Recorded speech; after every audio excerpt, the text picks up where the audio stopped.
नमस्कार मित्रों, सभी को नमस्कार। आप सभी का स्वागत है उत्कर्ष क्लासेस के इस एजुकेशनल प्लेटफॉर्म पर, एजुकेशनल ऐप पर। आप सबका मित्रों बहुत बहुत स्वागत है। सभी को नमस्कार, राधे राधे, जय श्री कृष्णा, जय श्री राम, बोलो बाके बिहारी लाल की जय, जय बजरंगबली। प्यारे मित्रों, प्यारे दोस्तों, प्यारे साथियों, प्यारे देशवासियों, हम बात करने वाले हैं चतुर्थ श्रेणी कर्मचारी भर्ती परीक्षा 2025। उस पर लेकर दोस्तों हम बात कर रहे हैं। फोर्थ ग्रेड कर्मचारी की बात कर रहे हैं। फोर्थ ग्रेड कर्मचारी मतलब वो कर्मचारी जिसकी अगर अगर मान लो स्कूलों में पोस्टिंग हुई तो छोटा मोटा काम होगा, फाइल्स इधर से उधर करना, या मार्ट साहब कभी कह दे कि मिर्ची बड़ा लिया तो वैसे लेकर भर्ती है। सचिवालय में भर्ती हुई तो मान लो सचिवालय में अगर पोस्टिंग हुई तो फाइल्स को इधर उधर करना पड़ेगा। मतलब एक आरामदायक भर्ती है जिसकी सैलरी स्टार्टिंग के 2 सालों के लिए तो लगभग 15,000 के आसपास रहेगी, लगभग 15,000 के आसपास, और फिर जो बढ़ेगी वो बढ़ेगी। तो आरामदायक चीज है, आरामदायक भर्ती है। जो प्योर अखंड बेरोजगार है उसके लिए तो भैया ये वरदान है। मतलब ये बहुत ही अच्छी चीज है। थोड़ा बहुत पढ़ना है, ज्यादा पढ़ना भी नहीं है, नॉर्मल चीजें पढ़नी है आपको। 10वीं तक अगर आपने पास कर रखी है, 10th अगर, तो 10th तक का जो दोस्तों सारा सिनेरियो है जो आपने पढ़ रखा है, बस उसी चीज को वापस आपको पढ़ना है। ठीक है, बस थोड़ा सा मैथमेटिक्स में आपको दिक्कत आ सकती है, क्योंकि मैथमेटिक्स थोड़ी सी वो मैथ आएगी जो 10th तक में पढ़ी है वैसी मैथ नहीं आती। मैथ एसएससी स्तर वाली आती है। मतलब स्तर वो नहीं रहेगा, पर क्वेश्चन जो एसएससी वाला पूछता है वैसा प्रश्न पूछेगा, ना कि 10th बोर्ड ने जो प्रश्न पूछा था वैसा प्रश्न पूछेगा। ठीक है, मैथ को छोड़कर बाकी सारी चीजें आपको 10th तक की जो बुक्स है वो पढ़ लेनी है और आपका सिलेक्शन फिक्स है। पद भी ज्यादा है दोस्तों, 48,000 दोस्तों पद है। टेक्निकल टीम थोड़ा कमेंट जूम करना, कमेंट थोड़ा सा बड़ा कर दीजिए, कमेंट पढ़ने में नहीं आ रहे। ठीक है, हाँ जी, हाँ जी। पशु परिचर की अगर आप बात करें बेटा, पशु परिचर में बच्चों को मैंने जो पढ़ाया, जितना पढ़ाया एज इट इज छपा। ये सब बच्चे जानते होंगे, अगर किसी बच्चे ने मेरे से पशु परिचर मैथ पढ़ रखी है तो वो जानते होंगे कि 25 के 25 क्वेश्चन मेरी शीट में लेकर आए हुए। तो अब दोस्तों मैं जो है आपको बता दूं, मैं आपको पढ़ाने वाला हूं मैथमेटिक्स, जो सबसे अलग टॉपिक है, जो अलग सब्जेक्ट है आपका फोर्थ ग्रेड कर्मचारी में। उसमें जो सबसे परेशान करने वाला विषय है ना बेटा, वो आपके लिए मैथमेटिक्स ही है। बाकी सब्जेक्ट बहुत बेसिक पूछेगा, बहुत जानकारी सामान्य पूछेगा। मतलब आप आज से ही अखबार पढ़ना स्टार्ट कर लेते हो, आज से अखबार पढ़ना, राजस्थान पत्रिका या भास्कर, आपके वहां जो भी अखबार आता है उसको आज से ही पढ़ना अगर आप स्टार्ट कर दो तो सितंबर में आई थिंक इसका एग्जाम है, तो सितंबर तक आते आते जो अखबार में जीके आप छपती है वो जीके पढ़ लो। आपका पेपर में जीके अलग से पढ़ने की भी जरूरत नहीं रहेगी। ठीक है, अलग से पढ़ने वाली चीज दोस्तों केवल एक ही है। हाँ, अलग से पढ़ने वाली चीज दोस्तों केवल एक ही है, वो है मैथमेटिक्स।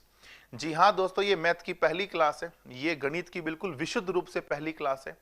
इससे पहले मैंने फोर्थ ग्रेड कर्मचारी में अभी इस ऐप में इस कोर्स में इससे पहले कोई क्लास नहीं ली है। इस कोर्स की ये पहली क्लास है मैथमेटिक्स की। ठीक है, तो लेडीज एंड जेंटलमैन हम स्टार्ट करते हैं भगवान श्री गणेश का नाम लेकर। चूंकि आज बुधवार है तो बुधवार के दिन हम स्टार्ट कर रहे हैं भगवान श्री गणेश का नाम लेकर मैथमेटिक्स को। मैथमेटिक्स, मैथमेटिक्स, इसको लेकर दोस्तों हम बात को शुरू कर रहे हैं आज। क्या आप तैयार हैं दोस्तों? क्या आप मैथमेटिक्स पढ़ने के लिए तैयार है, गणित पढ़ने के लिए तैयार है? मतलब फोर्थ ग्रेड कर्मचारी में मेरा ये मानना है, मैंने इसके पाठ्यक्रम को अच्छे से लेकर पढ़ा है, समझा है, और मैं मंत्रालय बोर्ड की, मतलब जो मंत्रालय बोर्ड में जो पेपर सेटर है उनकी भावनाओं को मैं अच्छे से जान चुका हूं कि वो क्या पूछता है और कैसे पूछ सकता है, क्या पूछ सकता है। ठीक है, तो आइए मित्रों, हाँ जी, हाँ जी। तो आप जो कह रहे हो ना मैथ में डर लगता है, वो फलाना टीम का, आप विशुद्ध रूप से टेंशन फ्री हो जाइए। मैथमेटिक्स जो मैं आपको पढ़ा रहा हूं, यकीन मानिए, भरोसे के साथ खुद पर भरोसा जताइएगा कि आप जितना पढ़ोगे वो सब चीजें आपको समझ में आएगी। ये मेरा वादा है, बट आप प्रैक्टिस करोगे, ये आपको वादा करना होगा। जितना मैं पढ़ाऊं वो वापस पढ़ कर आओगे, जो मैं आपको होमवर्क दूं वो आप करके आओगे, जितना मैं आपको बोलूं कि ये याद करके आना वो याद करके आओगे, तो यकीन मानिए आपको किसी भी तरह की कोई दिक्कत नहीं आएगी। और पेपर में जो सवाल छपेगा वो मेरे हाथ में है, आप चिंता नहीं करें। बस जितना पढ़ा रहा हूं, जो कॉन्सेप्ट समझा रहा हूं वो कॉन्सेप्ट ध्यान से समझ लेना। सवाल बाहर जाने की उम्मीद बिल्कुल ना बराबर होगी, ठीक है। फिर बाकी तो किस्मत की बातें हैं, गया तो क्या हो सकता है, वो सब बात की बात है, पर हम पूरी कोशिश करते हैं कि 100% पेपर हमारी क्लास से आ जाए, ठीक है। तो आइए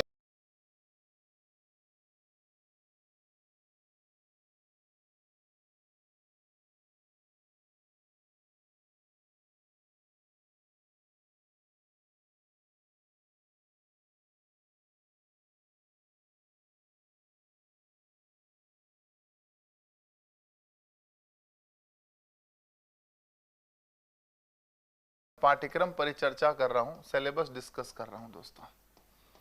क्या आप तैयार है बेटा सिलेबस के लिए? हालांकि दोस्तों बोर्ड द्वारा किसी भी तरह का कोई सिलेबस जारी नहीं किया गया है, किसी भी तरह का कोई सिलेबस जो है मतलब टॉपिक वाइज जारी नहीं किया गया, बस सब्जेक्ट का नाम लिख दिया, गणित 10वीं तक का स्तर इतना लिखा हुआ है, गणित पढ़नी है और कहां तक पढ़नी है, 10वीं तक के स्तर तक पढ़नी है। ये चीज दोस्तों हमारे उसमें जो बढ़ती आई है उसमें मतलब जो सूचना आई है उसमें लिखी हुई है, ठीक है। तो क्या पढ़ना है 10वीं तक के स्तर में, क्या पढ़ना होता है, तो मैं जो अनुभव बता रहा हूं, जैसे एसएससी जीडी में पूछता है, एमटीएस में पूछता है, पशु परिचर में जैसे पूछा, 10 तक की जितनी भी भर्तियां हैं, जो 10वीं क्लास के स्तर तक पाठ्यक्रम लिखा हुआ जिन भर्तियों में, और उनका जब पेपर हुआ उस अनुभव के आधार पर बता रहा हूं कि आपको क्या क्या पढ़ना चाहिए। तो लेडीज एंड जेंटलमैन, सबसे पहले मैं आपको बताऊंगा कि आपको पढ़ना होगा सबसे पहला टॉपिक नंबर सिस्टम, संख्या पद्धति से सवाल, पशु परिचर में भी आए संख्या पद्धति, बोले तो नंबर सिस्टम। हालांकि इन डेप्थ कुछ भी नहीं पढ़ना है दोस्तों, जितना भी पढ़ना है वो ऊपर ऊपर से पढ़ना है, इन डेप्थ कुछ भी नहीं पढ़ना है। गुरुजी सेकेंडरी को 10वीं कहते हैं, हाँ बेटा सेकेंडरी को 10वीं कहते हैं, सीनियर सेकेंडरी को 12वीं कहते हैं। बहुत अच्छा सवाल था ये आपका। संख्या पद्धति पढ़ना है, उसके बाद बेटा आपको पढ़ना है लसप और मसप, लसप एवं मसप। लसप एवं मसप मतलब LCM and HCF, LCM and HCF. उसके बाद है बेटा अनुपात एवं समानुपात, अनुपात एवं समानुपात। अनुपात एवं समानुपात बोले तो ratio and proportion, ratio and proportion, अनुपात एवं समानुपात, ठीक है। अनुपात समानुपात के बाद क्या पढ़ना है, प्रतिशत पढ़ना है बेटा, प्रतिशत बोले तो परसेंटेज, परसेंटेज पढ़ना है आपको, ठीक है। परसेंटेज के बाद क्या पढ़ना है, परसेंटेज के बाद दोस्तों आपको पढ़ना है लाभ हानि, लाभ और हानि, यानी profit and loss, profit and loss, लाभ हानि। 5 टॉपिक ये हो गए। लाभ हानि के बाद आपको क्या पढ़ना है, छठा टॉपिक 6 नंबर साधारण ब्याज, साधारण ब्याज यानी सिंपल इंटरेस्ट। कौन सा इंटरेस्ट बेटा, सिंपल इंटरेस्ट पढ़ना है। सिंपल इंटरेस्ट के बाद आपको पढ़ना है बेटा चक्रवृद्धि ब्याज, चक्रवृद्धि ब्याज यानी compound interest, compound interest, interest पढ़ना है बेटा। कंपाउंड इंटरेस्ट के बाद बेटा 8वां अपन पढ़ लेंगे औसत। क्या पढ़ लेंगे बेटा, औसत, औसत यानी एवरेज हो जाएगा, एवरेज पढ़ लेंगे। और एवरेज के बाद दोस्तों हम पढ़ लेंगे समय कार्य मजदूरी, समय कार्य मजदूरी मतलब time work and wages, time work and wages, ठीक है। उसके बाद समय चाल और दूरी पढ़ना है, समय चाल दूरी, टाइम स्पीड एंड डिस्टेंस,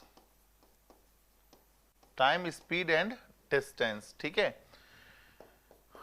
उसके बाद देता बेटा नॉर्मल सा दोस्तों आपको पढ़ना पड़ेगा क्षेत्रमिति 2D, क्षेत्रमिति ओनली 2D बेटा, 3D नहीं, ओनली 2D, मतलब आयत, वर्ग वगैरह। मेंसुरेशन 2D पढ़ेंगे दोस्तों, बहुत बेसिक बेसिक पढ़ना है, ज्यादा दोस्तों कुछ भी नहीं पढ़ना है। और 12 दोस्तों में पढ़ेंगे आंकड़ों का प्रबंधन, मतलब सांख्यिकी और डीआई, कुल मिला के सांख्यिकी पढ़ लेंगे। क्या पढ़ेंगे बेटा? सांख्यिकी, यानी स्टैटिस्टिक्स। कुल मिलाकर दोस्तों हमें इतने टॉपिक्स को लेकर कवर करना पड़ेगा। बोलो कितने टॉपिक है बेटा? 12 टॉपिक है। अभी जब तक दोस्तों सिलेबस नहीं आ जाता, अभी जब तक दोस्तों एक्चुअल सिलेबस नहीं आ जाता, तो हमें लेकर इन टॉपिक्स को तो पढ़ना ही है। आई होप सरकार द्वारा जल्द ही एग्जैक्ट सिलेबस जारी कर दिया जा सकता है, तो उसके बाद अपन जो है एग्जैक्टली जो टॉपिक्स होंगे पाठ्यक्रम में उन पर लेकर चर्चा करेंगे। बट अभी चूंकि हमारे पास एग्जैक्टली कोई सिलेबस नहीं है टॉपिक वाइज, तो हमें अप्रोक्सीमेट लगभग इतना तो हमें पढ़ना ही पड़ेगा। ठीक है बेटा, तो एक बार आप सिलेबस दोस्तों देख लीजिए।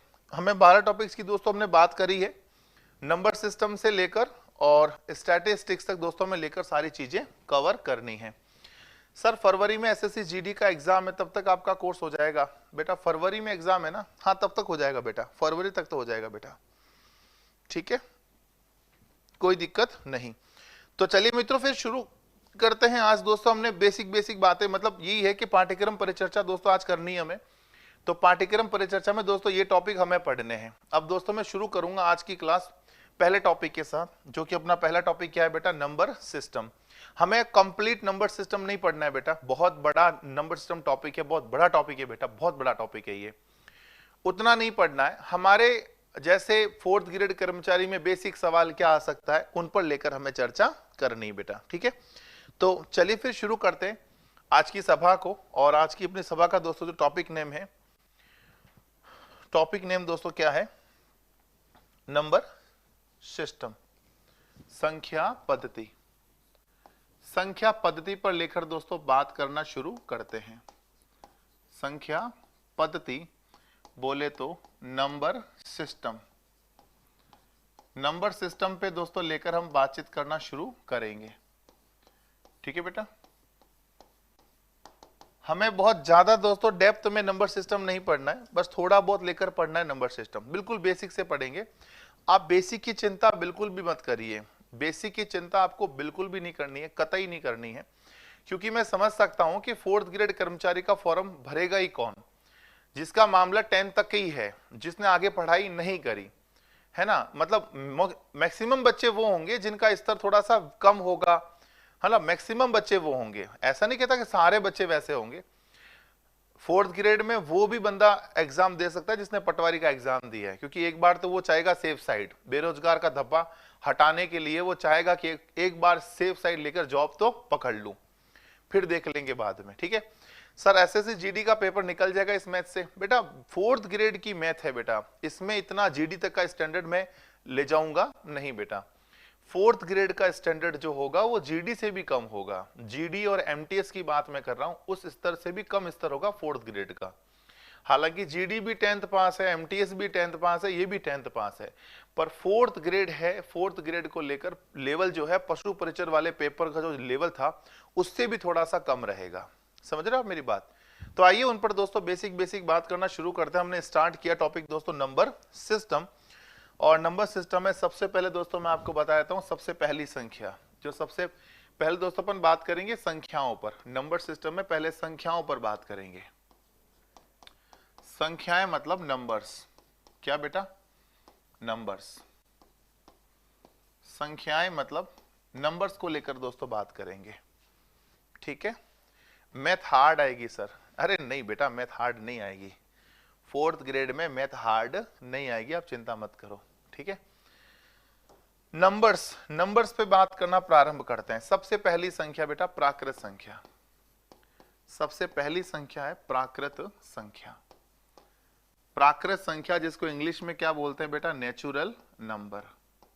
क्या बोलते हैं बेटा? Natural number. ठीक है, प्राकृत संख्या जिसको इंग्लिश में क्या कहते हैं बेटा? नेचुरल नंबर कहते हैं। और नेचुरल नंबर को बताया किससे जाता है? नेचुरल नंबर को बताया दोस्तों जाता है कैपिटल एन से।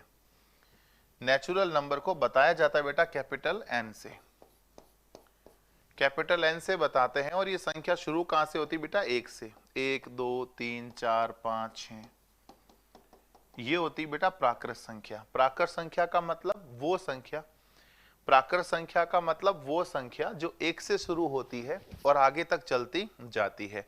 प्राकृत संख्या में किसी प्रकार का कोई नंबर पॉइंटों में नहीं होता, कोई नंबर बट्टे में नहीं होता, कोई नंबर रूट में नहीं होता। जो भी नंबर होंगे वो सारे के सारे पूरे पूरे होंगे। जैसे 10, 11, 12, 100, 1000, 786, 374, जो भी नंबर आएगा बेटा वो पूरा पूरा नंबर आएगा। ठीक है ना? तो वो होता है प्राकृत संख्या, नेचुरल नंबर। ठीक है। दूसरी संख्या मैं आपको बताऊं बेटा, जो दूसरी संख्या है, पहली संख्या ध्यान रखनी है प्राकृत संख्या, जिसको इंग्लिश में कहते हैं नेचुरल नंबर, बताया जाता है कैपिटल एन से, और ये शुरू होती है बेटा 1 से। ठीक है। दूसरी संख्या है बेटा पूर्ण संख्या। दूसरी संख्या मैं आपको बताना चाहूंगा जिसका नाम है पूर्ण संख्या, जिसको इंग्लिश में क्या कहते हैं बेटा? Whole number. इंग्लिश में क्या कहते हैं बेटा? होल नंबर कहते हैं। ठीक है ना? पूर्ण संख्या जिसको इंग्लिश में कहते हैं होल नंबर, और होल नंबर को बताया जाता है बेटा कैपिटल डब्ल्यू से। होल नंबर को बताया जाता है कैपिटल डब्ल्यू से। कैपिटल डब्ल्यू मतलब 0 1 2 3 4 5, और ये आगे तक चलता जाता है। पहली संख्या क्या थी? प्राकृत संख्या, जिसको इंग्लिश में नेचुरल नंबर लिखते हैं, बताते कैपिटल एन से है, शुरू हमेशा किससे होती है? 1 से होती है। दूसरी संख्या है पूर्ण संख्या, जिसको इंग्लिश में होल नंबर कहते हैं, बताते किससे हैं? कैपिटल डब्ल्यू से, कैपिटल डब्ल्यू से। और ये शुरू कहां से होती है बेटा? 0 से। अब मुझे एक सवाल का उत्तर देना आप, एकमात्र वह अंक बताएं जो n को w से अलग करता है। एकमात्र वह अंक बताएं जो n को w से अलग करता है। ये यूपी टेट का सवाल था जो एक बार आया था। तो आप मुझे कमेंट करके बताइए इस प्रश्न का उत्तर क्या होगा। आप सबको दोस्तों आंसर देने हैं, मेरे साथ साथ आपको मैं जो प्रश्न पूछूंगा साथ साथ चल के आपको इन सभी सवालों के उत्तर दोस्तों साथ साथ देने हैं, ताकि अब मुझे पता चले कि हाँ आप लोग एक्चुअली पढ़ रहे हो या केवल पढ़े हो।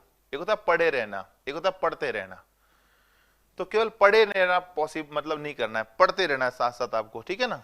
तो भैया जी आपने बिल्कुल सही उत्तर दिया 0। जिनका भी उत्तर दोस्तों 0 आ रहा है, बहुत सारे बच्चों का बेटा 0 उत्तर आ रहा है, तो जिनका आंसर बेटा 0 आ रहा है बहुत ही सही आ रहा है। एकमात्र वह अंक 0 ही है जो n को w से अलग करता है। बाकी दोस्तों n और w में कोई फर्क नहीं है, किसी प्रकार का कोई फर्क नहीं है। इसमें भी कोई पॉइंटों वाली संख्या नहीं चलती, इसमें भी कोई पॉइंट वाली संख्या नहीं चलेगी, बट्टे वाली संख्या ना इसमें चलती है ना इसमें चलती है, रूट वाली संख्या, वर्गमूल घनमूल वाली संख्या ना इसमें चलती है ना इसमें चलती है। समझ रहे हो? तो ये दोनों के दोनों सेम नंबर है, बिल्कुल सेम है, बस इनमें फर्क यही है कि ये 1 से स्टार्ट होती है और ये 0 से स्टार्ट होती है। राइट? अब मुझे एक बात बताओ, आप लोग साथ साथ छाप रहे हो या आप क्लास के बाद छाप लोगे? दो बातें हैं, एक तो मैंने छाप लिया, अब आप साथ साथ छापो, तब तक मैं यहां बैठ के वेट करूं, या फिर मैं क्लास ले लूं पूरी एक बार, 1 घंटे तक कंटिन्यू पढ़ा दूं, फिर क्लास के बाद आप जब भी फ्री हो तो अपने नोट्स बना लेना। दो बातें हैं, ठीक है ना? अब इन दो बातों को मैं थोड़ा और फिगर आउट करूं।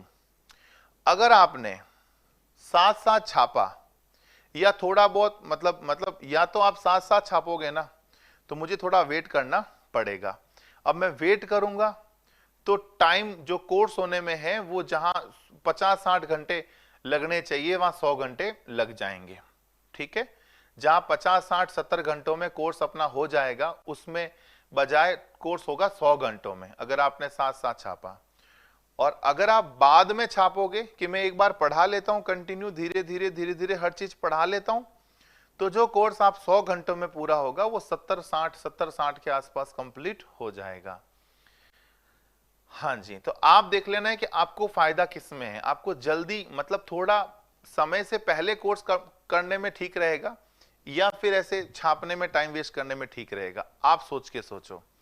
हालांकि मेरे हिसाब से एट माय ओपिनियन ये है कि मैं थोड़ा धीरे धीरे पढ़ाऊंगा। मतलब आप चाहो तो मैं जैसे जैसे पढ़ाऊं वैसे वैसे साथ साथ आप लिख सकते हो, बट मेरे लिखने के बाद मैं वेट ना करूं, मैं सीधा नेक्स्ट पैनल पे चलूं, उससे आपका टाइम थोड़ा बच जाएगा बेटा। उससे आपका टाइम जो है थोड़ा बहुत बच जाएगा। तो जो अपना कोर्स 100 घंटों में होगा वो 60-70 में अपन आराम से धीरे धीरे चलकर हर बात पे तबीयत से बात करके भी कंप्लीट कर पाएंगे। ठीक है, ठीक है। तो पीडीएफ से दोस्तों आपको ये जो पीडीएफ है वो एग्जैक्टली जो मैं पढ़ा रहा हूं, ये जो पैनल में छाप रहा हूं, ये आपके लिए ही छाप रहा हूं बेटा।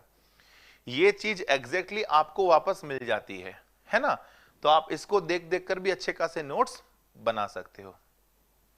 ठीक है, तो आइए बेटा आगे बढ़ते हैं। प्राकृत संख्या हो गई, पूर्ण संख्या हो गई, अगली संख्या पे बात करता हूं पूर्णांक। अगली जो संख्या है बेटा उसका नाम क्या है? पूर्णांक। पूर्णांक मतलब इंटीजर्स। पूर्णांक का मतलब क्या बेटा? इंटीजर्स। ठीक है, अब इंटीजर्स की जब बात करूं बेटा तो इंटीजर्स को मैं बताना चाहूंगा कि इंटीजर्स को बताया जाता है कैपिटल जेड से। इंटीजर्स को बताया जाता है बेटा, हाँ इंटीजर्स को बताया जाता है कैपिटल जेड से। ठीक है ना। अब आपके माइंड में डाउट होगा कि सर ये तो गलत बात बताई आपने। आपके माइंड में डाउट होगा कि सर आपने नेचुरल का कैपिटल एन लिखा, तो हम समझ गए कि आपने नेचुरल का एन चिपकाया है। यहां आपने होल नंबर का कैपिटल डब्ल्यू लिखा, तो हम समझ गए कि आपने यहां कैपिटल डब्ल्यू ये वाला चिपकाया है। समझ गए। फिर सर आपने नेचुरल का एन लिखा, होल का डब्ल्यू लिखा, तो इधर आपने इंटीजर का आई क्यों नहीं लिखा? इंटीजर्स में तो आई होना चाहिए, पर आपने तो जेड लिख दिया। ऐसा क्यों? मैं आपको बताना चाहूंगा साथियों कि इंटीजर्स को बताने वाला बंदा जिसने इंटीजर्स को बताया था पहली बार, उसका नाम था ज़हलीन। उसका नाम क्या था? ज़हलीन। मैं यहां लिख लेता हूं ज़हलीन।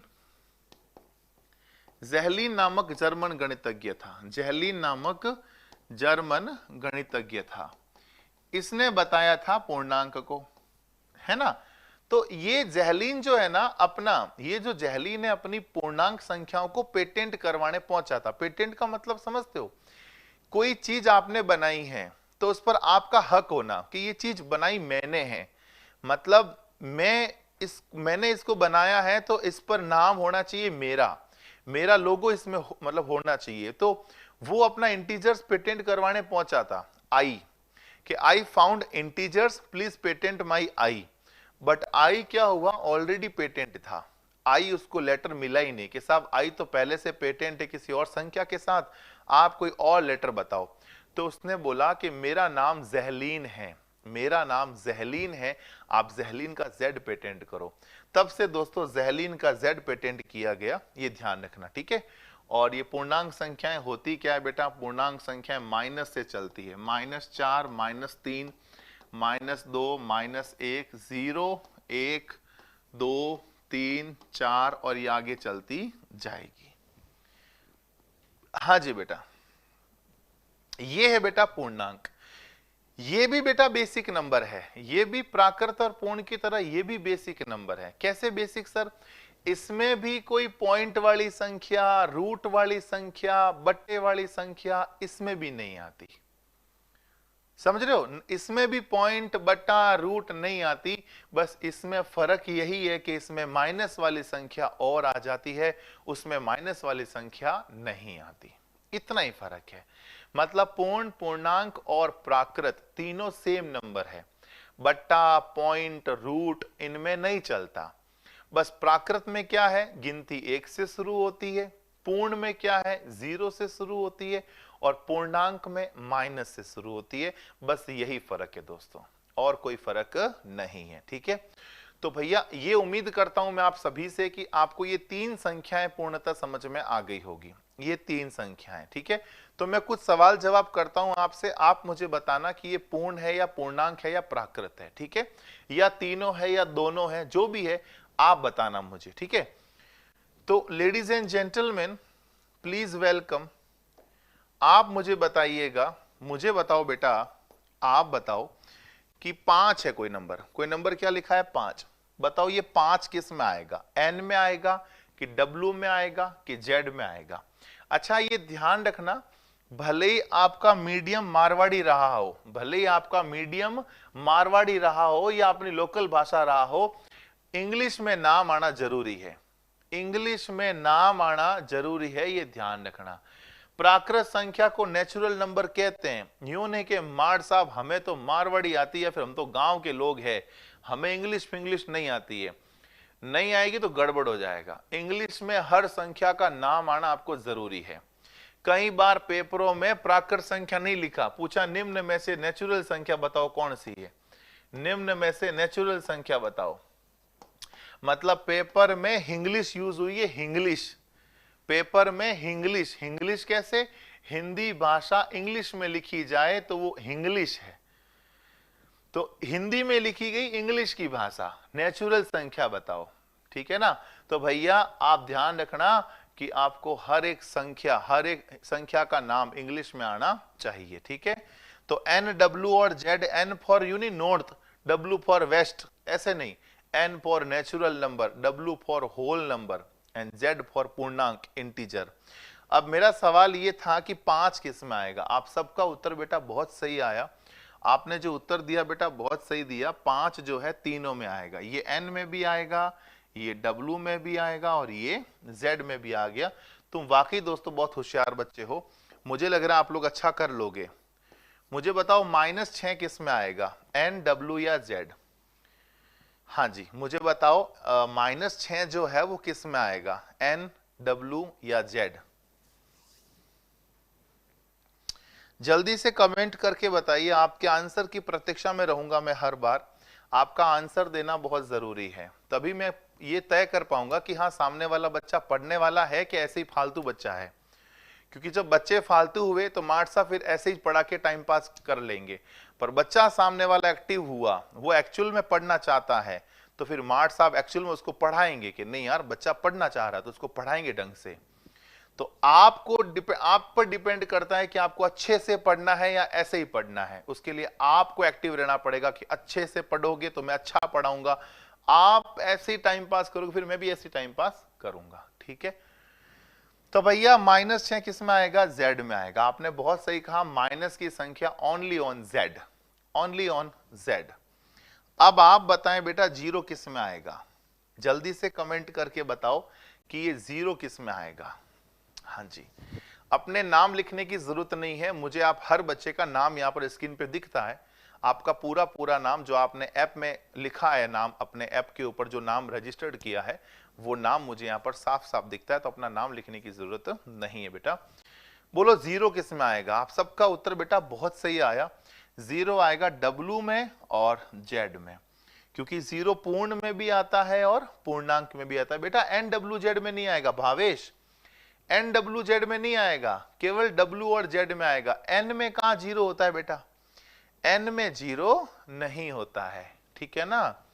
हाँ जी बेटा, अब मुझे अगला बताओ, मुझे बताओ 20/5 किस में आएगा, एन में या डब्ल्यू में या जेड में? जल्दी से कमेंट करके बताओ कि ये जो 20/5 है ये एन में आएगा या डब्ल्यू में आएगा या जेड में आएगा। हाँ जी,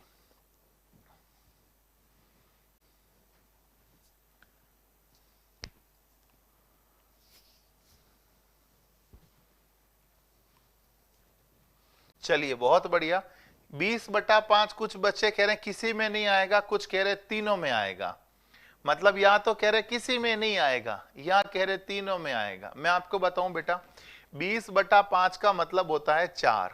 20/5 का मतलब क्या होता है, 4। 5 चौक 20 होता है ना, तो 4 किस में आएगा, एन में भी आएगा, डब्ल्यू में भी आएगा और जेड में भी आएगा। समझ रहे हो, तीनों में आएगा बेटा। मुझे बताओ यार 21/8 ये किस में आएगा? आप कमेंट करके बताओ ये 21/8 में किस में रखूं, आप बताइए बेटा। 21/8 जल्दी से कमेंट करके बताइए 21/8 किस में आएगा?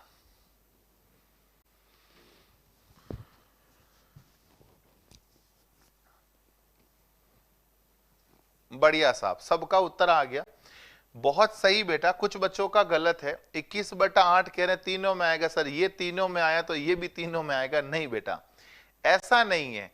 ये 20/5 5 का पहाड़ा में आता ही है, तो 5 के पहाड़े से काटने पर ये 4 बच रहा है, तो केवल पूरा भाग जा रहा है ना, इसलिए तीनों में आ रहा है। पर 21 में 8 का भाग नहीं जाएगा, तो जब 21 में 8 का भाग नहीं जाएगा तो भैया ये केवल और केवल ये किसी में भी नहीं आएगा, ना तो एन में, ना जेड में, ना किसी जेड में भी नहीं, ना डब्ल्यू में, नन। नन मतलब किसी में भी नहीं, मतलब नन मतलब ना एन में ना डब्ल्यू में ना जेड में। आगे परिमेय संख्या पढ़ेंगे ना, उसमें तो आएगा ही, बस ये एन डब्ल्यू जेड में नहीं आएगा, ये ध्यान रखना है। हाँ जी, ये किसी में भी नहीं आएगा, ना एन में ना डब्ल्यू में ना जेड में। चलो एक और बता दो यार, मैं ज्यादा आपको परेशान नहीं करूंगा, आप मुझे एक और बता दो, ये वाला किस में आएगा?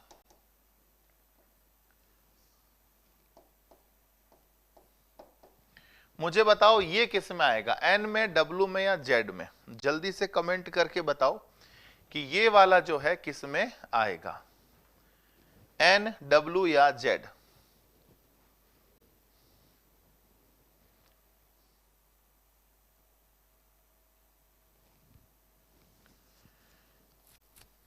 तीनों में आएगा? क्या बात कर रहे हो यार, क्या ये तीनों में आएगा बेटा? बहुत अच्छे, कह रहा है तीनों में आएगा। बोलो माइनस माइनस प्लस, प्लस का 11। भाई माइनस माइनस प्लस हो जाता, आप जानते ही हो, माइनस माइनस प्लस, और ये 11, और 11 तो भैया प्लस का 11 एन में भी आएगा, डब्ल्यू में भी आएगा और जेड में भी आएगा। तो बोलो यहां तक बातें आप समझ गए दोस्तों? यहां तक उम्मीद करते हैं किसी बच्चे को कोई डाउट नहीं होगा। ये थी 3 संख्याएं, प्राकृत, पूर्ण और पूर्णांक। ठीक है, अब मैं दोस्तों आगे की ओर प्रस्थान करता हूं। बोलो यहां तक में किसी बच्चे को कोई डाउट है क्या? यहां तक की चीजों में किसी बच्चे को कोई डाउट है दोस्तों, जरूर बताएं, वरना फिर मैं आगे बढ़ूंगा। किसी को कोई आपत्ति है, कोई दुविधा है तो मुझे कमेंट करके जरूर बताएं। मैथ्स में और कोई आपत्ति वगैरह है वो आप मैनेजमेंट को कॉल करके आपत्ति दर्ज कीजिएगा। मैथ्स में कोई डाउट है तो जरूर पूछिए बेटा। नहीं है देन मैं आगे बढ़ता हूं बेटा, अपन टाइम वेस्ट बिल्कुल भी नहीं करेंगे, आपका और मेरा दोनों का टाइम बहुत कीमती है, बहुत ज्यादा। हाँ जी, ओके, समझ में आ गया? Okay, very fantastic, very handsome, very talented. आप देखो बेटा, अगली संख्या है परिमेय संख्या। आप ध्यान से समझना, एक है परिमेय संख्या जिसको इंग्लिश में कहते हैं बेटा रेशनल नंबर। यहीं पर लिख देता हूं, एक है परिमेय संख्या जिसको इंग्लिश में कहते हैं बेटा रेशनल नंबर, रेशनल नंबर, परिमेय संख्या रेशनल नंबर। और एक है बेटा, एक है अपरिमेय संख्या, एक है बेटा अपरिमेय संख्या, अपरिमेय, अपरिमेय संख्या जिसको इंग्लिश में कहते हैं इररेशनल नंबर, इररेशनल नंबर। ठीक है, एक बेटा परिमेय है और एक क्या है बेटा अपरिमेय है। ठीक है, परिमेय और परिमेय। हाँ जी बेटा, परिमेय एंड अपरिमेय पे बात करेंगे।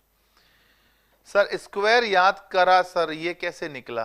कौन सा बेटा स्क्वायर, कौन सा मैंने निकाला बेटा? स्क्वायर तो अभी कोई बात ही नहीं की स्क्वायर की, तो मैंने अभी तक बेटा स्क्वायर की तो मैंने कोई बात ही नहीं करी बेटा। अभी तो बहुत बेसिक बात कर रहे हैं अपन, बहुत बेसिक नॉर्मल बात कर रहे हैं बेटा, अभी तो स्क्वायर की बात नहीं करी हमने। हाँ, मैं आपको बता देना चाहता हूं, मैं आपको ये बताना चाहूंगा कि आप सबको 20 तक के पहाड़े याद करने हैं दोस्तों। मैं यहां लिख लेता हूं, मैं यहां पर आपको लिख भी लेता हूं कि आप सबको बेटा ध्यान रखना है कि 20 तक के पहाड़े याद करने, 20 तक पहाड़े। अगर आप 4th ग्रेड का एग्जाम दे रहे हैं तो 20 तक के पहाड़े आप याद कर लीजिएगा, 60 तक के वर्ग याद कर लीजिएगा, 60 तक के वर्ग, 60 तक वर्ग दोस्तों याद कर लेना, और 20 तक घन याद कर लेना।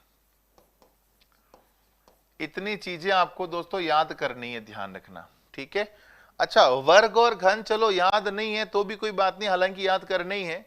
20 तक के पहाड़े तो याद करने ही करने दोस्तों, ये बहुत ज्यादा जरूरी है मैथ्स को और ज्यादा स्मूथ बनाने के लिए। मतलब आपको मैथ नहीं आती हो कोई बात नहीं, मैं समझ सकता हूं, मैथ समझाने का काम मेरा है, बट आपकी मैथ को स्मूथ करने के लिए, आराम से मैथ समझने के लिए आपको ये 3 चीजें आनी बहुत जरूरी है। ठीक है, हालांकि मैं मेरे एक शीट मैंने तैयार की थी आप सभी के लिए, पहाड़े वर्ग घन इन सब की शीट तैयार की थी, वो शीट में ऐप में जो है अपडेट करवा दूंगा बेटा। हाँ, वो शीट जो है दोस्तों मैं ऐप में अपडेट करवा दूंगा, ऐप में अपलोड जो है करवा दूंगा। वो शीट दोस्तों जो है आप ध्यान से याद कर लीजिएगा, ठीक है। तो वो मैं शीट आज टेक्निकल टीम को भेज दूंगा, वो ऐप में लगवा देंगे, ठीक है। तो आइए भैया हम बात करते हैं परिमेय संख्या और अपरिमेय संख्या, परिमेय और अपरिमेय पे चर्चा करते हैं। सबसे पहली बात मैं आपको बताना चाहूंगा, परिमेय संख्या को बताया जाता है कैपिटल क्यू से। कैपिटल क्यू क्या है? हाँ, लिखवाने की आवश्यकता नहीं है बेटा, शीट में दूंगा ना, वो आप ऐप में होगी शीट, डाउनलोड कर लेना, उसका प्रिंट आउट निकाल लेना, डाउनलोड कर लेना, उसको प्रिंट आउट निकाल के अपने पास रख लेना, या कॉपी में अपने हाथों से लिख लेना याद कर करके, ठीक है ना। वो तो याद करने ही पड़ेंगे अगर मैथ को स्मूथ करना है तो, ठीक है। परिमेय संख्या को बताया जाता है कैपिटल क्यू से बताया जाता है, अपरिमेय संख्या को किसी भी लेटर से नहीं बताया जाता है, ठीक है। अच्छा, इसको कैपिटल क्यू से क्यों बताते हैं? क्योंकि पहले इसको नंबर बोलते क्विशेंट नंबर, भागफल संख्या, पर क्विशेंट नंबर और परिमेय संख्या में थोड़ा विभेद था, तो फिर क्विशेंट का क्यू तो फिक्स अपने इधर हो गया, क्वेश्चन का क्यू तो हो गया फिक्स कैपिटल क्यू, नाम चेंज हो गया परिमेय संख्या। तो ध्यान रखना है, परिमेय संख्या को बताया जाता है कैपिटल क्यू से, अपरिमेय संख्या को किसी भी लेटर से नहीं बताया जाता है, ठीक है। अब आइए, ये होती क्या है मैं आपको बताऊं। वे संख्याएं जिन्हें P बटा Q रूप में लिखी जा सके,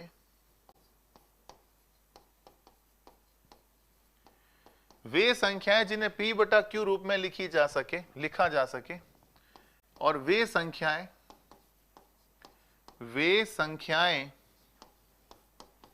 जिन्हें P बटा Q रूप में नहीं लिखा जा सके,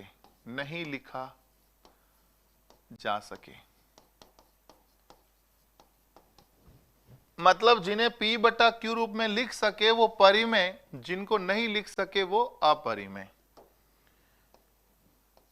अब ये P और Q क्या है सर? ये आपने P और Q लिख दिया, ये क्या है मैं बताऊंगा ना, आप चिंता क्यों कर रहे हो।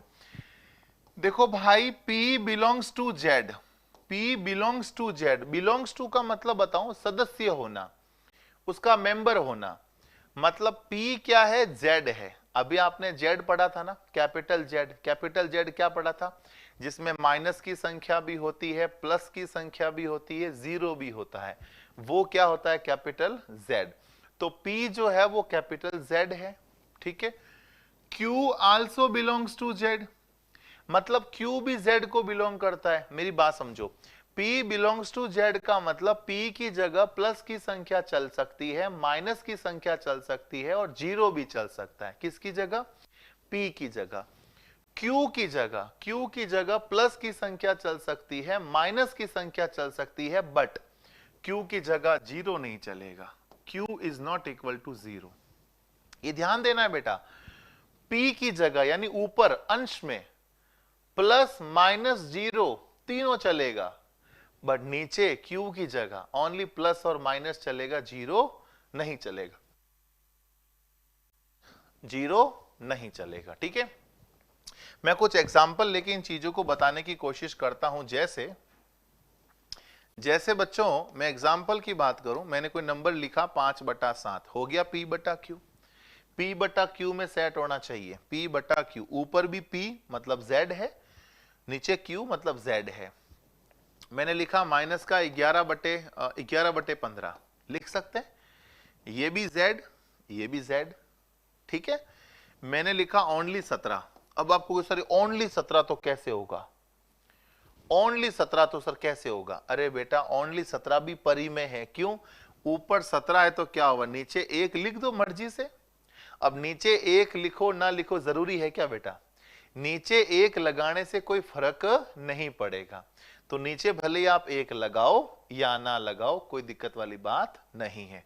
तो दोस्तों, ये केवल 17 लिखो, ये भी परिमेय है। 1/19 लिखो, परिमेय है। 1/19 लिखा, परिमेय है।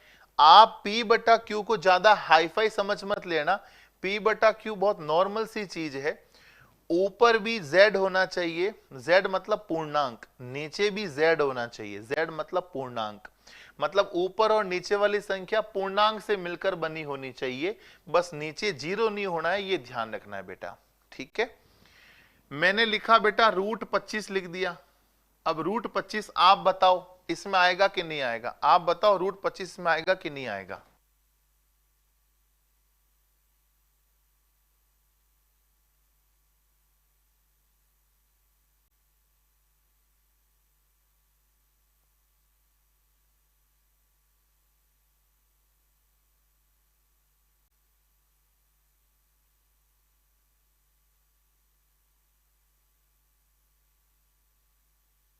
आप बताओ बेटा ये क्या होगा, √25 बोलो परिमेय होगा कि नहीं होगा, परिमेय में आएगा क्या,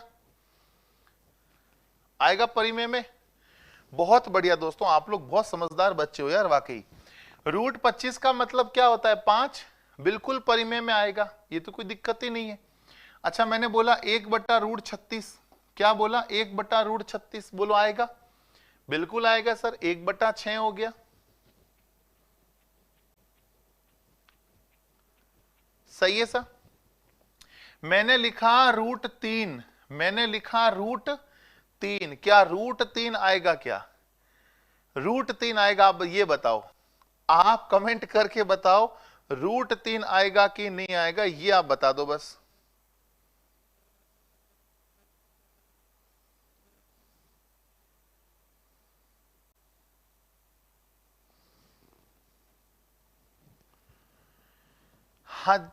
हाँ जी, √3 आएगा कि नहीं आएगा ये बता दीजिए फटाफट से। नहीं आएगा ना, हाँ ये दोस्तों आपने बहुत सही जवाब बोला कि सर √3 नहीं आएगा। क्यों नहीं आएगा, हाँ जी √3 इसलिए नहीं आएगा क्योंकि यहां पर आप देख पा रहे हैं बेटा √3 है। क्या रूट वाली संख्या जेड में आती थी क्या, मैंने जो भी जेड पढ़ाया था ना आपको जेड, क्या जेड में रूट वाली संख्या थी क्या, जब जेड में ही रूट वाली संख्या नहीं थी, जब जेड वाली दोस्तों रूट वाली संख्या नहीं थी, तो बोलो यहां रूट कैसे आएगा। तो सर ये रूट पड़ा है ना, अरे भाई 25 और 36 का तो वर्गमूल निकल जाता है, 25 का 5 और 36 का 6, ये तो निकल जाता है, पर 3 का कोई वर्गमूल थोड़ी होता है, 3 का तो कोई वर्गमूल होता ही नहीं है, समझ रहे हो मेरी बात। तो ये वाली संख्या परिमेय में नहीं आएगी। तो जो संख्या परिमेय में नहीं आएगी वो कहां चली जाएगी, अपरिमेय में। मतलब जिसको यहां नौकरी नहीं मिली वो उसको नौकरी कहां मिलेगी, यहां मिलेगी। वो मशहूर शेर ने क्या शायरी कही थी, शायरी कही थी भाई, तू नहीं तो कोई और सही, कोई और नहीं तो कोई और सही, खूब लंबी है जमीन मिलेंगे लाख हंसी, इस जमाने में संख्या तू अकेली तो नहीं। तो भैया जी √3 वाली संख्या इधर नहीं आएगी, वो इधर आ जाएगी। मतलब जितनी भी रूट वाली संख्या है, जिनको यहां नौकरी नहीं मिली, जिसका यहां मामला सेट नहीं हुआ, वो सब के सब यहां आ जाएंगे। बोलो मेरी बात समझ रहे हो क्या, बोलो भैया बात समझ लोगे क्या, कर लोगे इन चीजों को। हाँ जी बेटा समझ गए, कोई दिक्कत नहीं है भाई। एक संख्या, एक तो परिभाषा ये हो गई, ये तो हो गई किताबों वाली परिभाषा, मतलब ऐसी परिभाषा किताबों में खूब आपको देखने को मिल जाएगी, ठीक है ना। अब मैं आपको बताता हूं एक और अलग परिभाषा, मैं आपको बताता हूं एक और परिभाषा जो किताबी परिभाषा नहीं, मेरी खुद की पर्सनल परिभाषा है, जिसको लेकर आप जो है चीजों को पकड़ पाएंगे कि ये रेशनल है या इरेशनल, मतलब परिमेय है या अपरिमेय। इस परिभाषा से सारे नंबर्स आप पकड़ नहीं पाओगे, ठीक है। तो आइए एक और बात मैं वापस एक बार ब्रीफली बता देता हूं कि अगर बट्टे में संख्या लिखी हुई है, अगर बट्टा में देखो अंश बटा हर भिन्न के रूप में संख्या लिखी हुई है, तो आपको बस यही देखना है कि वो जो अंश और हर में रूट वाली संख्या है या नहीं है। अगर रूट वाली संख्या है तो उसका वर्गमूल निकल रहा है कि नहीं निकल रहा है। अगर वो पूर्ण वर्ग संख्या है, मतलब उसका वर्गमूल पूरा पूरा निकल रहा है, तब तो वो परिमेय है, और पूरा पूरा वर्गमूल नहीं है तो वो अपरिमेय में चला जाएगा। एक बच्चा बोल रहा है सर √5 और √6 रेशनल में आएगा ना, बेटा रेशनल में कैसे आएगा बेटा, ये रेशनल में तो आ ही नहीं सकता। ये 5 और 6 रेशनल में थोड़ी आएगा, 5 का वर्गमूल नहीं होता है ना 6 का वर्गमूल होता है। आप देख लो, और भी कोई डाउट है तो पूछो फटाफट।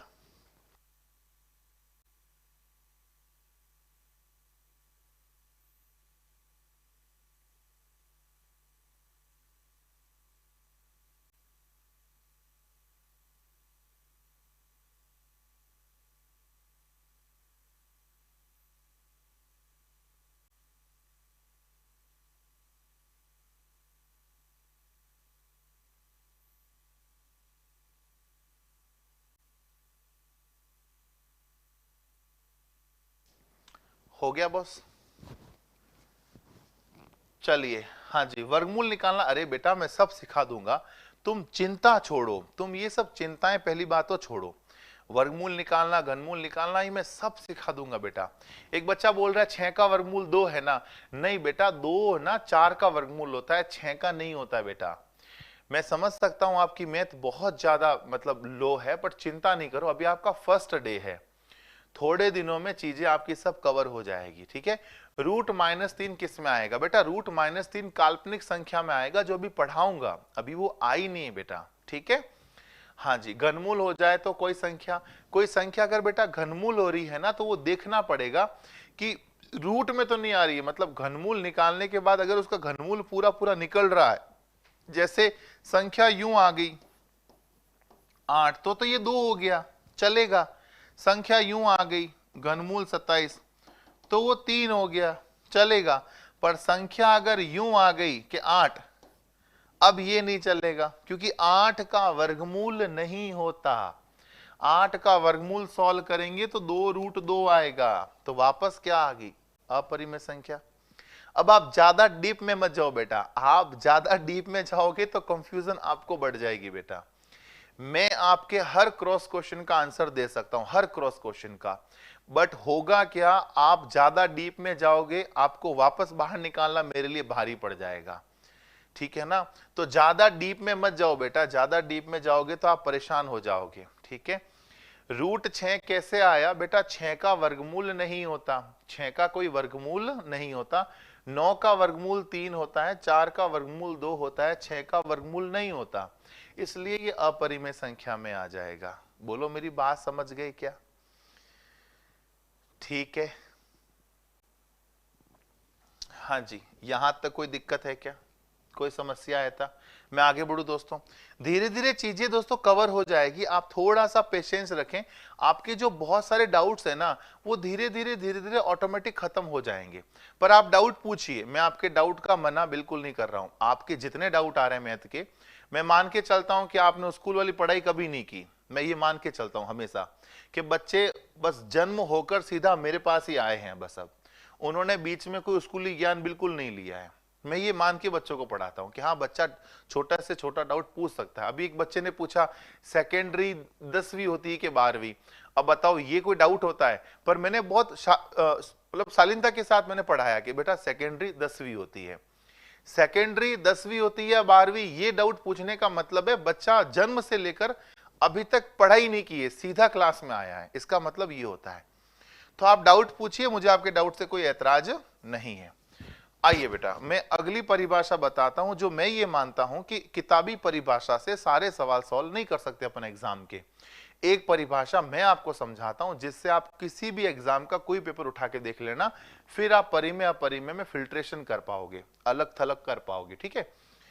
देखो बेटा, वे संख्याएं जिनका दशमलव प्रसार, वे संख्याएं जिनका दशमलव प्रसार शांत या समान आवर्ती का हो,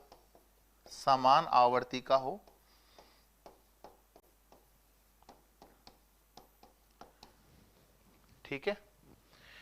हाँ जी सर, 6 का क्लियर करो, आप भी, मुझे समझ नहीं आया बेटा, मैं 6 का क्या क्लियर करूं?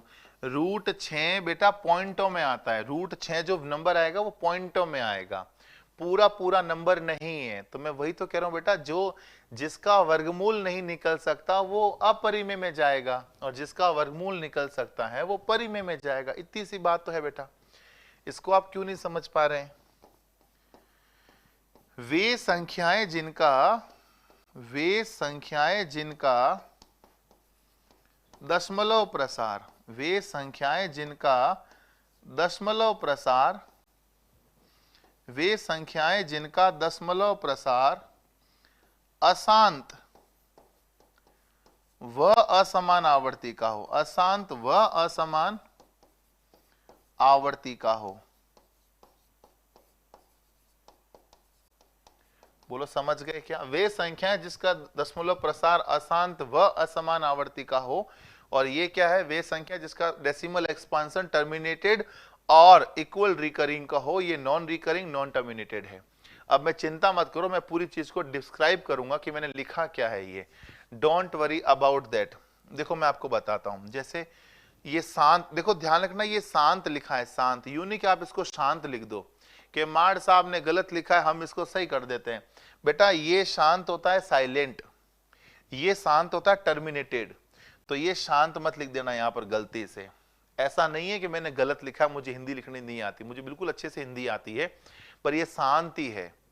ये स से सहेली होता है ना, वो वाला शांत है। ठीक है, देखो भाई, जैसे मैंने कोई एग्जाम्पल के लिए समझाता हूं मैं आपको।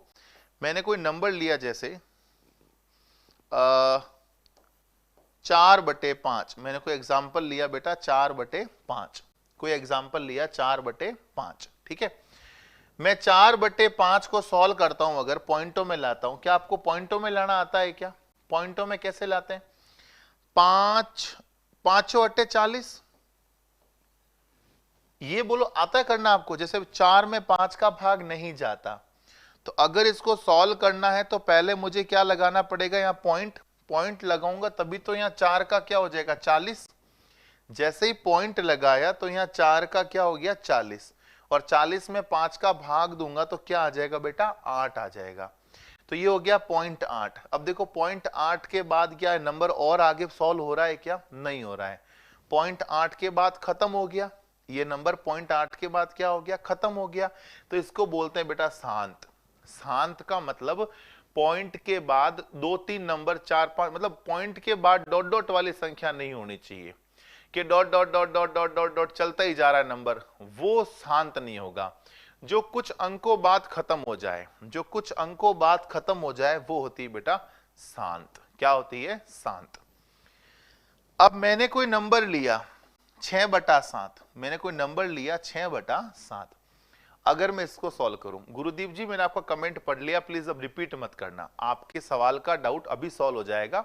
मैं एक बार चीजें पढ़ा लूं पूरी, फिर आपका डाउट ऑटोमेटिकली खत्म हो जाएगा। ठीक है, तो मैं भी आपको समझा दूंगा, आप बार बार कमेंट मत कीजिएगा, बाकी वाले कमेंट छुप जाते हैं। टीवी की स्क्रीन भले मैं कितनी भी बड़ी कर लूं, कमेंट हजारों है इधर, तो हजारों अगर कमेंट में मैं आपकी कमेंट बार बार पढ़ूंगा तो बाकी वाले कमेंट छुप जाएंगे।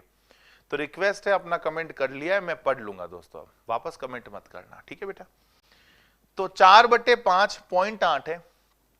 6/7 की बात कर रहा हूं, तो 6/7 को सॉल्व करो। देखो 6 में तो 7 का भाग जाता नहीं है, तो मैं क्या लगूंगा? इधर पॉइंट लगा दूंगा। जैसे ही पॉइंट लगाया तो ये 6 का क्या हो गया? 60। 6 का क्या हो गया? 60। 60 में 7 का भाग दो, 7 8 56, 7 8 56, कितना रहा? 4। 7 8 56, कितना रहा? 4। 4 मतलब क्या हो गया? 40। एक बार पॉइंट लगाने का मतलब 0 0 0 0 चलता जाएगा। तो 7 8 56, कितना रहा? 4। 4 हो गया 40, यानी 7 5 35। 35 मतलब पीछे क्या रहा? 5। 5 को बना दिया 50। 7 7 49, कितना रहा? 1। 1 का लगाया 0, क्या हो गया? 10। 10 मतलब 7 एकम 7, कितना रहा? 3। 3 का क्या हो गया? 30, मतलब 7 चौक 28। 28 मतलब क्या रहा? 2। 7 दूने 14, कितना रह गया? 6।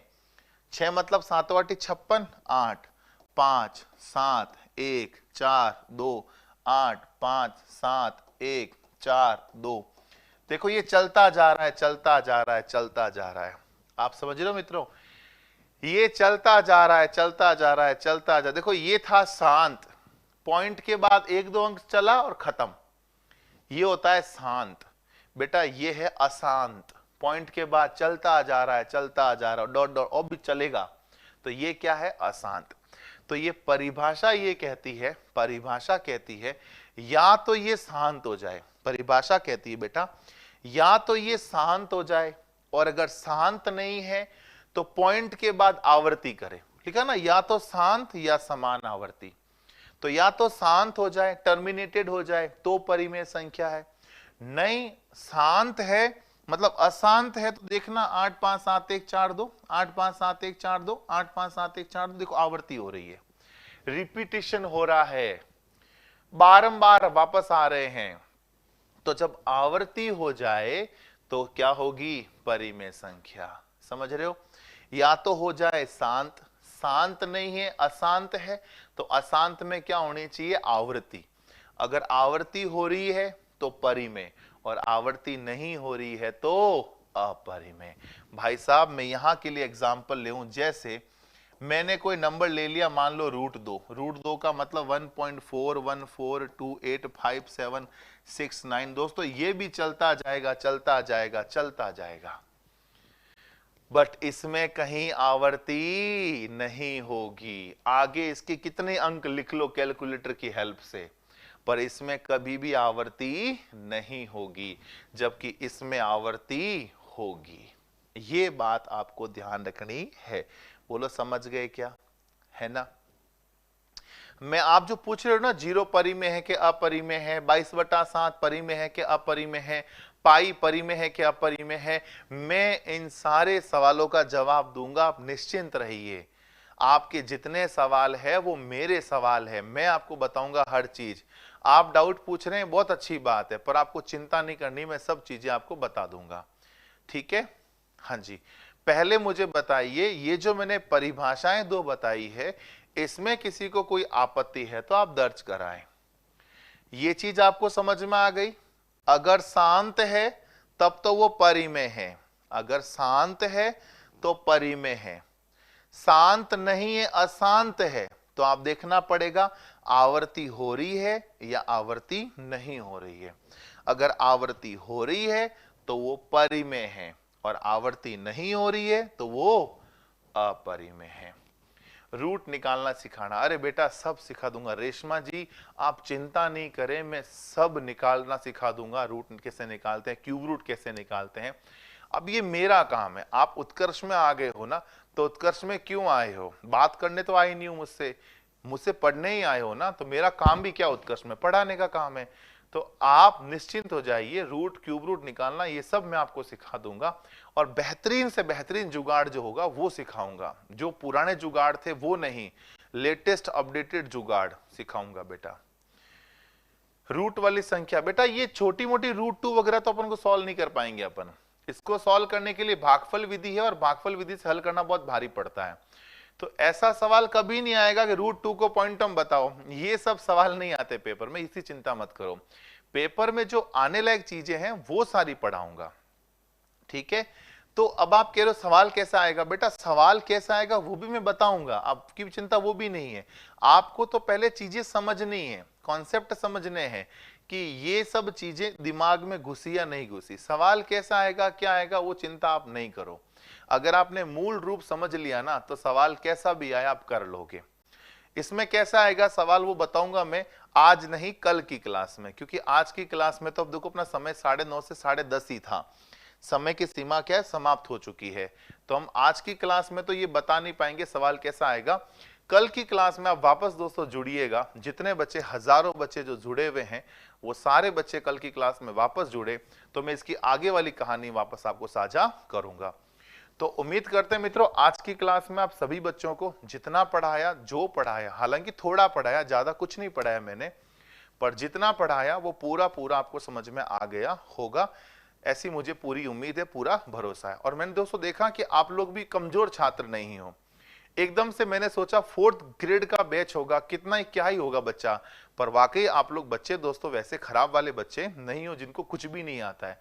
आपका मतलब मामला ठीक है दोस्तों, आप लोग थोड़ी सी अगर मेहनत करोगे तो 4th ग्रेड क्या, आप तो किसी भी ग्रेड में पहुंचने के लायक हो। बताइए दोस्तों आज की क्लास में कोई दिक्कत नहीं? हाँ जी बेटा, उमेंद्र जी, आपका सवाल क्या है? आप कह रहे हो जवाब दे दो, किस सवाल का जवाब देना है? तो आपका जो भी सवाल दोस्तों कल की क्लास में दोस्तों डिस्कस करेंगे। मेरी दोस्तों वापस 10:45 पे क्लास होगी, तो मिलते हैं दोस्तों आपसे वापस कल की क्लास में। तब तक के लिए ऐसे ही स्वस्थ रहिए, मस्त रहिए। Have a nice day, take care. जय हिंद, जय भारत।